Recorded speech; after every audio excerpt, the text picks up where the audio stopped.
From purchasing travel on Travel Tuesday to all that money you may have spent already between Black Friday and Cyber Monday and Small Business Saturday, we've got you covered with an expert on keeping your finances in order.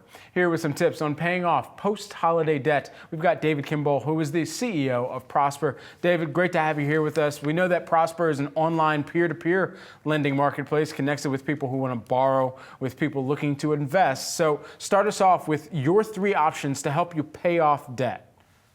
Well, I think the best thing you can do is first look at what you have right now. A lot of people have credit cards, and you got to take a look at whether or not your credit card is serving your needs. And so when you look at your credit card, are there credit cards out there that have a lower rate that would apply specifically for you?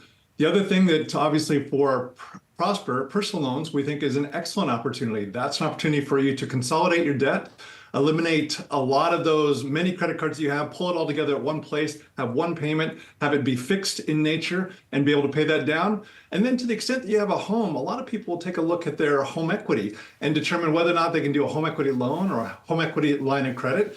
Utilize that equity you have in your loan. Usually for a secured loan like that, it's a lower interest rate, and it'll put you in a better situation to be able to pay down that loan. I wonder, what kind of debt should you tackle paying off first? I mean, there's a lot of options here. Take us through your top choices, though.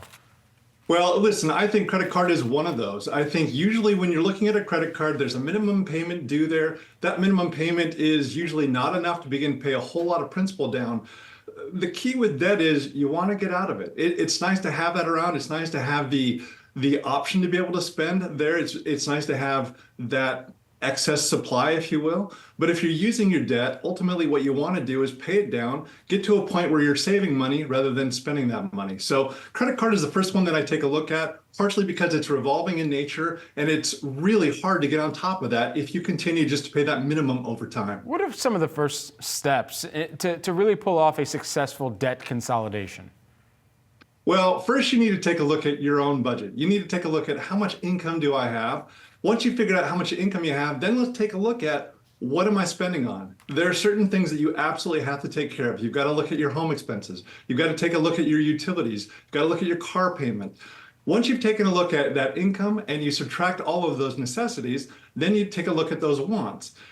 If you take a look at all those things and you're spending more than you have, then you know you've got to be able to find ways to either find a side hustle or reduce those expenses.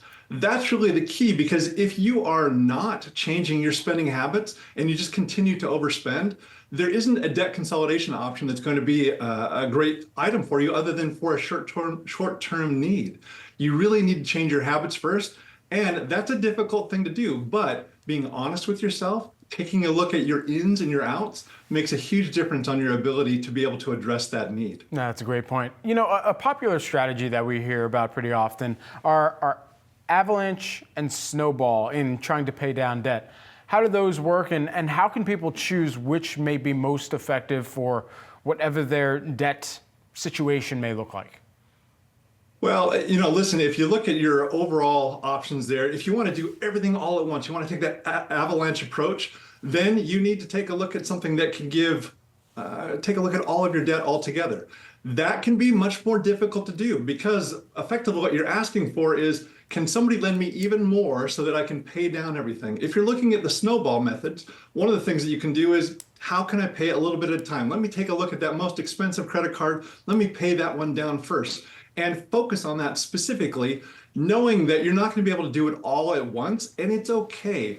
I think one of the things that happens here is people get very discouraged. They're in a position where they think, oh, this is out of my control. There's no way for me to get on top of this. If you take a little bit every single month and get on top of that, that can make a big difference. You mentioned earlier on one of your earlier segments, maybe I have one less latte this month.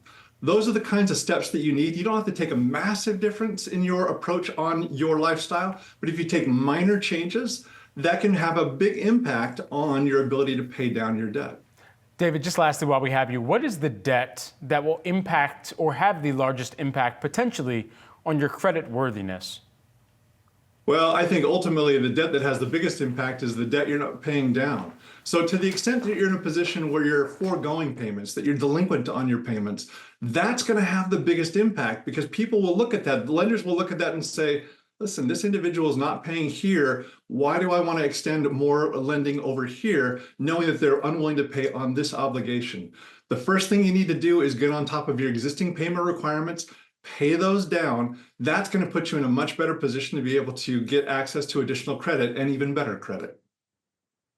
CEO of Prosper. David, thanks so much for taking the time here with us today and doing a deep dive on debt and how we should all be monitoring it over the course of this season. Appreciate it. Thank you.